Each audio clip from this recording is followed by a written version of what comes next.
We have come together this afternoon to commemorate the ending of the Great War on the 11th of November 1918, almost 100 years ago. A war that was the end result of a combination of events and acts of aggression which led to Germany being given an ultimatum by the British Prime Minister Herbert Asquith. He demanded that the German army be withdrawn from their invasion of Belgium by midnight on the 4th of August, 1914. Having received no indication that Germany would comply, the declaration of war was declared at midnight, German time, 11 p.m. in London.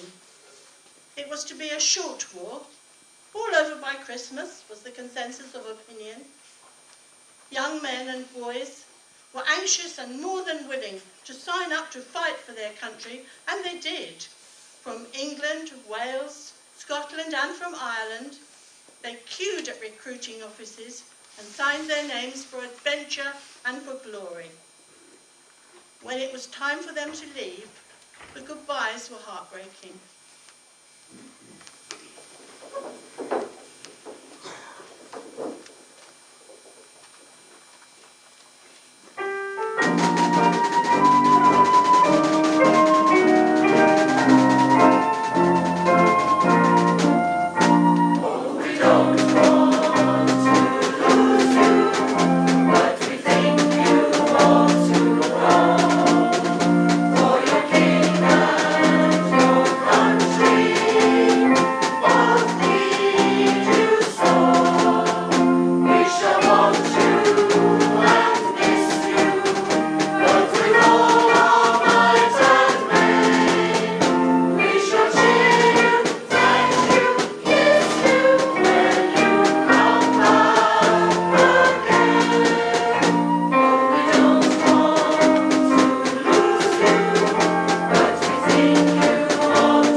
was born in Oswestry in 1893, and he died in battle in France exactly 1 week before the signing of the armistice. His mother received the telegram informing her of his death whilst the church bells of Shrewsbury were ringing out in celebration. He is buried in France. War broke by Wilfred Owen. War broke, and now the winter of the world with perishing great darkness closes in. The foul tornado centred at Berlin is all over the width of Europe world, rending the sails of progress. rent or furled are all arched ensigns.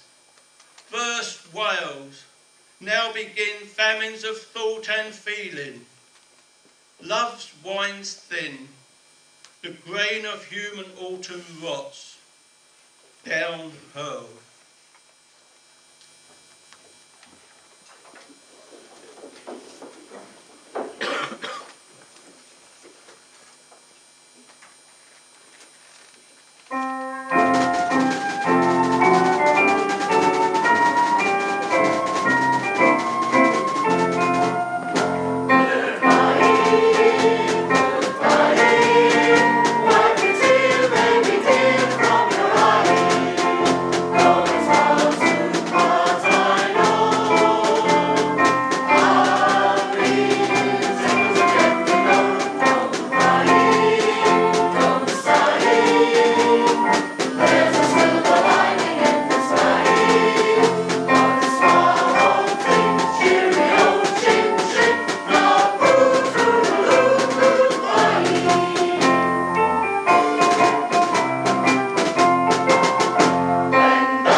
And join us hand in hand and fight the foes that would enslave the dear old motherland.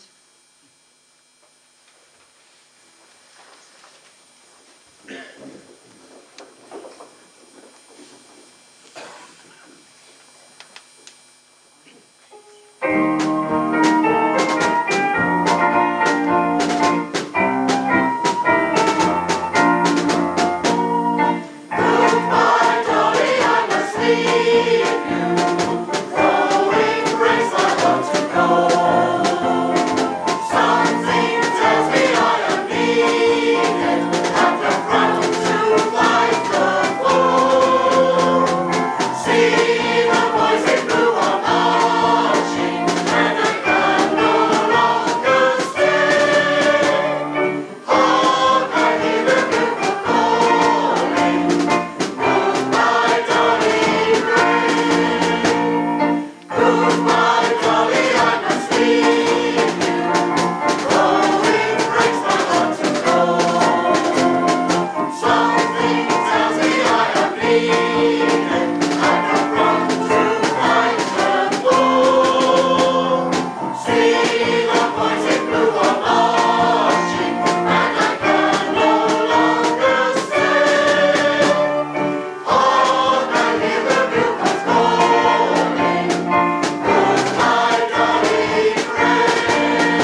Siegfried Sassoon joined the army just before war was declared. In 1915, he was hit hard by the death of his brother in Gallipoli, and by November that year, he was fighting on the front line in France. Here, he was shocked by the reality of trench warfare. The ugliness of war, combined with his own experiences, encouraged him to write gritty, realistic poetry, emphasising the tragedy and futility of war. He was awarded the Military Cross for bravery in action. Attack by Siegfried Sassoon. At dawn the ridge emerges, massed and dun in the wild purple of the glowing sun, smouldering through sprouts of drifting smoke that shroud the menacing scarred slope, and one by one tanks creep and topple forward to the wire. The barrage roars and lifts, then, clumsily bowed with bombs and guns and shovels and battle gear, men jostle and climb to meet the bristling fire. Lines of grey, muttering faces masked with fear. They leave the trenches, going over the top, while time ticks, blank and busy on their wrists, and hope, with furtive eyes and grappling fists, flounder in mud. Oh, Jesus, make it stop.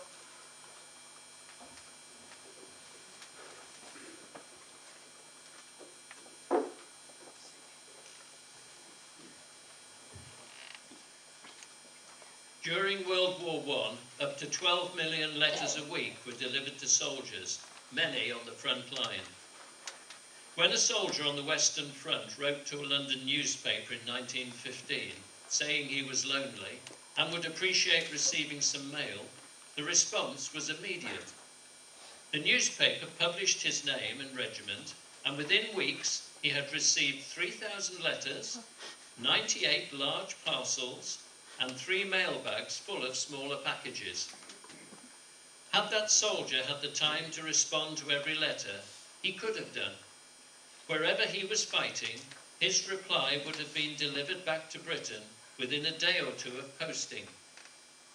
How the General Post Office maintained such an efficient service to the soldiers and sailors during World War I is a story of remarkable ingenuity and amazing courage. Here is part of a letter from an unknown soldier in 1914. The trenches are in a terrible condition, anything up to 4 feet deep in mud and water. We're plastered in mud up to our faces. Our food, cold bacon, bread and jam, is slung together in a sack that hangs from the dripping dugout roof. Consequently, we eat and drink mud.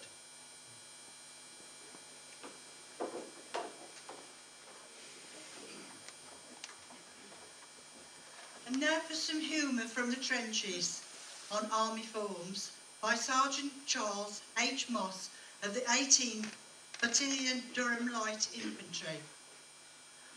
On army forms, Tom is the name he bears, but in the ranks this moniker's no good.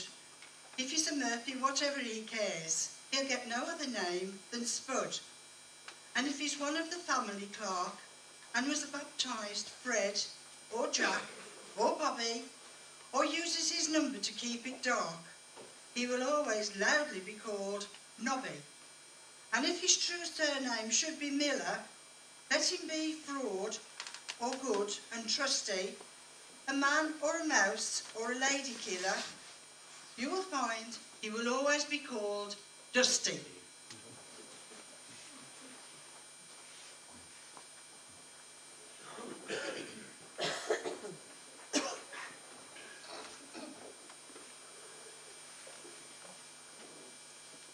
My Little Wet Home in a Trench by Tom Scahill. Tom Scahill was an Australian soldier who fought at Gallipoli. He was blinded there in 1915. I've a little wet home in a trench, and the rainstorms continually drench. There's grey sky overhead, clay or mud for a bed, and stone we use for a bench. Bully beef and hard biscuit we chew. It seems years since we tasted a stew. Shells crackle and scare, yet no place can compare with my little wet home in the trench.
Sergeant Richard Gilson, aged 28, written from France on the 12th of May, 1915. My dear mother, have just come through a particularly nasty period. We went into the trenches on Saturday night, and on Sunday morning at 5 a.m, our artillery commenced bombarding the German trenches, and after 20 minutes had elapsed, we went over the parapet. My goodness, what a reception the Huns had in store for us. They simply swept the ground with machine gun fire and shrapnel. Poor old C Company caught it hot, and Neuve-Chapelle seemed to be a flea bite compared with this. It was found impossible to make any advance in our quarter, so I dug myself in and awaited events. It was horrible suspense, as I seemed to be the only man untouched all around me, and being personally acquainted with each man made it even worse.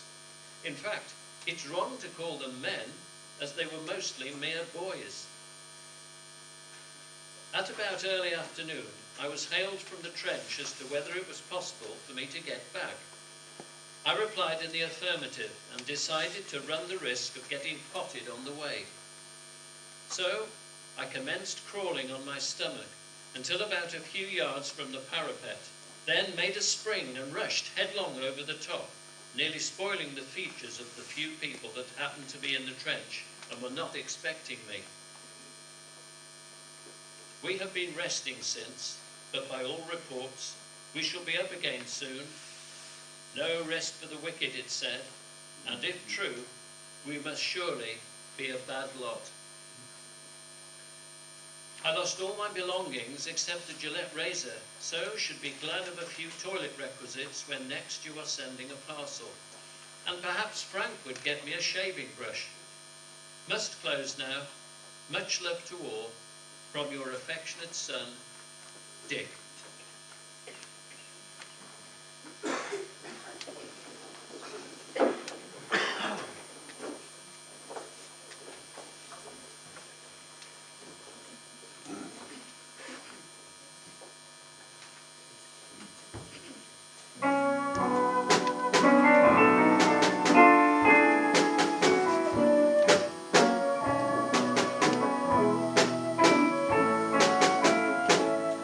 If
Christmas truce from a letter home by Private Albert Moran of the 2nd Queen's Regiment. It was a beautiful moonlit night, frost on the ground, white almost everywhere. At about 7 or 8 in the evening, there was a lot of commotion in the German trenches, and there were these lights. I don't know what they were. And then they sung Silent Night, Still Nacht. I shall never forget it. It was one of the highlights of my life. I thought, what a beautiful tune.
composed by M. Wilding on the 25th of October 1915.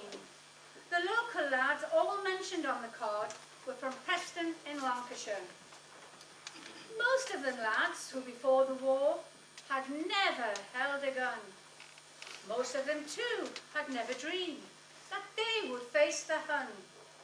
They went where the country needed them to take an active part, and the charge they made on June 15 is impressed on every heart. No need to give an order twice. The 14th was staunch and true. They thought of fallen comrades in England, home and you. And indignation filled their hearts as they entered in the fight. Prepare to conquer or to die, that long-remembered night. You read about that gallant charge, about the noble deed. Then let us all together strive to help their present need. A long drear winter is at hand, the local lads away. Need comfort we at home can give, then let us start today.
amongst those who answered the French call to arms. A quarter never returned. Bretons felt that they were thought of as ignorant peasants and only fit for cannon fodder. Bretons were killed and wounded at a rate of twice the national average. For many Bretons, service in the trenches of Verdun or on the Marne were their first contact with the French from other regions, and for some, hearing language other than their native Breton for the very first time. One of the songs that was widely and enthusiastically sung at that time was this rousing march.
Was born in 1888 in Le Croisic in Brittany. He was called up to fight in 1914, serving at the Somme and at Verdun. In December 1916, he volunteered for training as an airborne artillery observer, but died when a shell brought down his aircraft over the battlefield of Verdun. His body was never found, but his poems live on. This one is called La Rafale, the Squall. Gérard will read this for you, now in its original French, and then I will read you the English translation.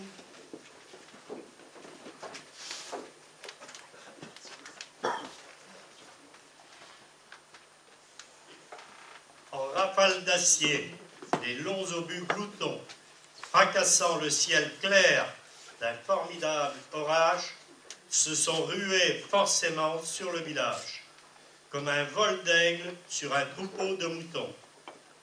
Et lorsque la fumée, en pesant tourbillon, s'est effacée le long des calmes pâturages, le doux village au bord de la rivière sage n'était plus que ruine et désolation. Mais au milieu des morts des ans passés, l'église, debout comme un cheval moribond, agonise, et son âme, saignant aux blessures des pierres, pleure aux abassons morts du clocher chancelant, de ne pouvoir sonner ce soir pieusement le glas du doux village au bord de la rivière.